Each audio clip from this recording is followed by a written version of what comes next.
Okay, so remember, we are taking the abstract view of sine, cosine, and what have you. Here is some angle beta. This is adjacent, EDJ, opposite, PP, and this is a hypotenuse. And so remember, sine is opposite divided by hypotenuse, cosine is adjacent divided by hypotenuse, tangent is opposite divided by adjacent. This is just a really general kind of view of sine, cosine, and tangent, and then of course all the other functions that are defined in terms of sine, cosine, and tangent are similarly placed. This is one way of looking at it because we're going to start constructing triangles and finding information. So I'm just going to do more of your homework problems. Actually it doesn't matter. So suppose I have this. Okay, and I'm given that this is 60 degrees, this is 72, and this is H. And the directions are to figure out what H is. Well, there's a couple of things I can think about here. Number one, the angle's kind of in the wrong place to work this. However, there's 180 degrees in a triangle, right? So here's 90, here's 60, this must be 30. If I wanted to, I could have just turned this around too and worked with it differently, but I'll just do this. We want to find H. We know then that the sine of 30 degrees, and this is so much like the last one, I shouldn't have picked it. I was just picking at random. This is equal to 1/2. And this is also equal to this divided by this, opposite divided by hypotenuse. So this is 72 over H. Once again, cross multiplying, H is equal to 2 times 72. And this is what, 144? So that's that.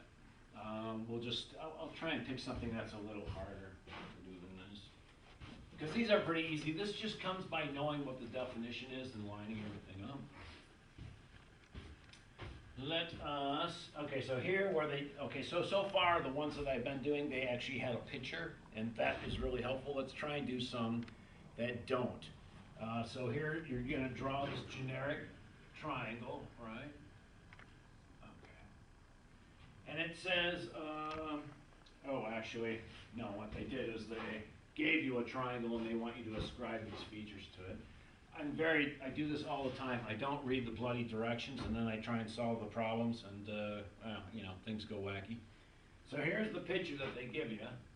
Of course, naturally, they drew it backwards, so you'd have to make some kind of accommodations.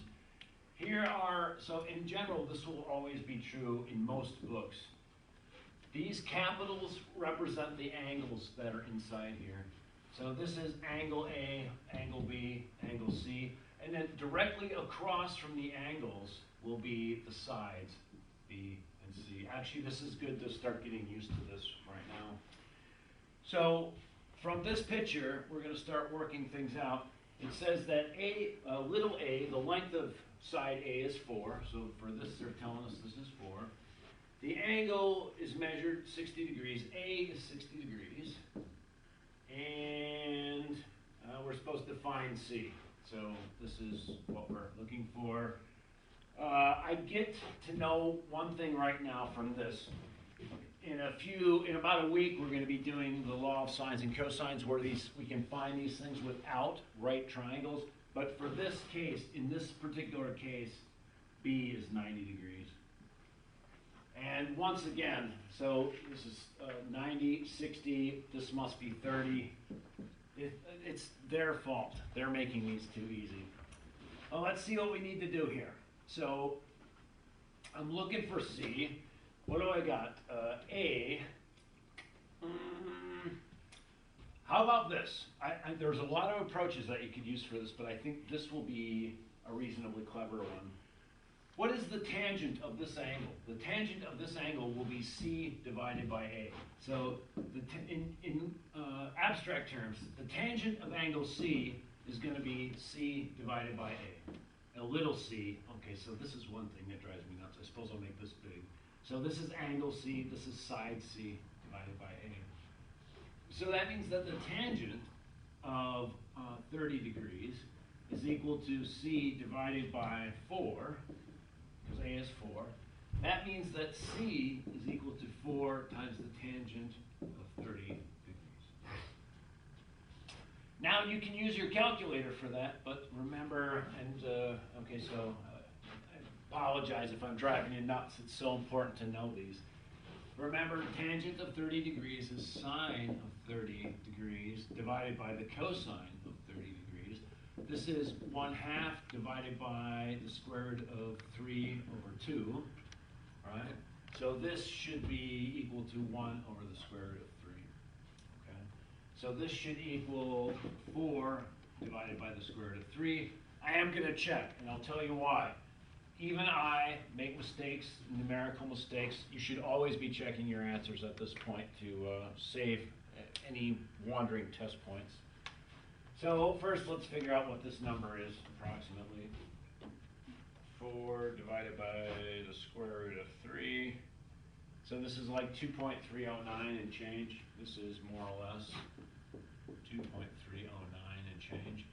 Let's do it. So 30, I make sure my calculator is in degrees. I hit the tangent times 4, and I get 2.309 degrees. Yeah, this is fine. Incidentally, once again, will there be teachers that will totally freak that you just left that square root of 3 on the bottom? Yes, the chances are they're a billion years old and don't use email or know what a calculator really can do. But accommodate your instructor to whatever they think is appropriate. But so that's this problem. We'll do some more of these, and we'll leave the same picture up. Only we'll change the numbers. Okay.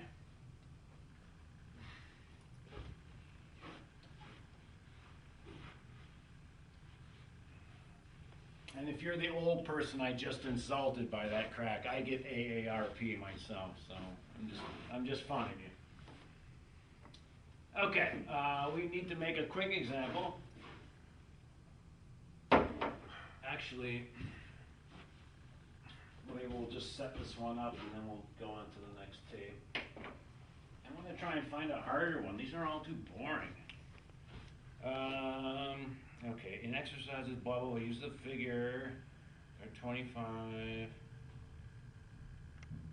Okay, so this one will be harder. So B is equal to 10, and angle C is equal to 40 degrees. Okay, and with that, we will be right back.